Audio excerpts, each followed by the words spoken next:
Israel का intelligence बहुत खतरनाक है। मोसाद जो कहा जाता है कि चुन चुन के मारना इजराइल वो कर रहा है। ऐसा बताया जा रहा है कि उसकी ही निशानदेही पे जितनी भी हत्याएं हो रही हैं ईरान के टॉप लीडर्स की, सबके पीछे मोसाद है।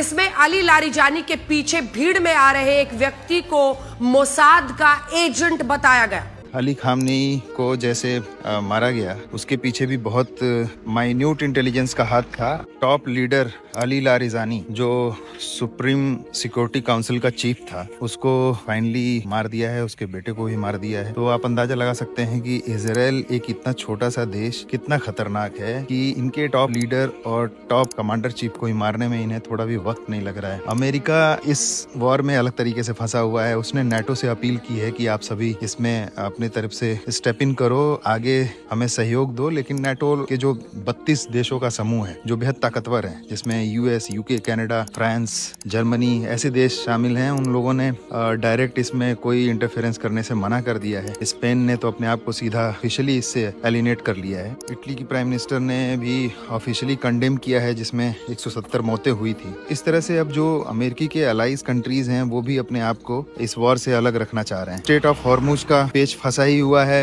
ईरान उसको ही एंट्री दे रहा है जो उसके फ्रेंड कंट्री हैं, लाइक रशिया, लाइक चाइना। यहाँ तक उसने ऑयल का इंपोर्ट अब युआन में स्टार्ट कर दिया है, जिससे पेट्रो डॉलर के लिए भी एक बहुत बड़ा चैलेंज है। जहाँ इजराइल अपने एग्जिस्टेंस को बचाने के लिए लड़ रहा है, क्योंकि वो हमास जैसे एक ऑर्गेनाइजेशन से चारों तरफ से घिरा हुआ है। उसका ज्योग्राफिकल लोकेशन भी इजराइल का ऐसा है कि उसे अपने एग्जिस्टेंस को बचाने के लिए ये सब करना उसकी कहीं ना कहीं मजबूरी समझ लीजिए, या उसका स्टैंड समझ लो कि वो थोड़ा डिफेंसिव होके चलता है। बट अमेरिका जो एक ऑयल की पॉलिटिक्स और पूरे वर्ल्ड में जो अपना एक डोमिनेंस स्थापित करना चाह रहा था, उसके लिए एक चैलेंज का सबब बनता दिख रहा है। अगर आप भी मिडिल ईस्ट वॉर को वॉच कर रहे हैं और आप इसमें इंटरेस्ट रखते हैं, तो आपकी ओपिनियन क्या है इस वॉर को लेके? आप अपना ओपिनियन भी कमेंट करके बताओ।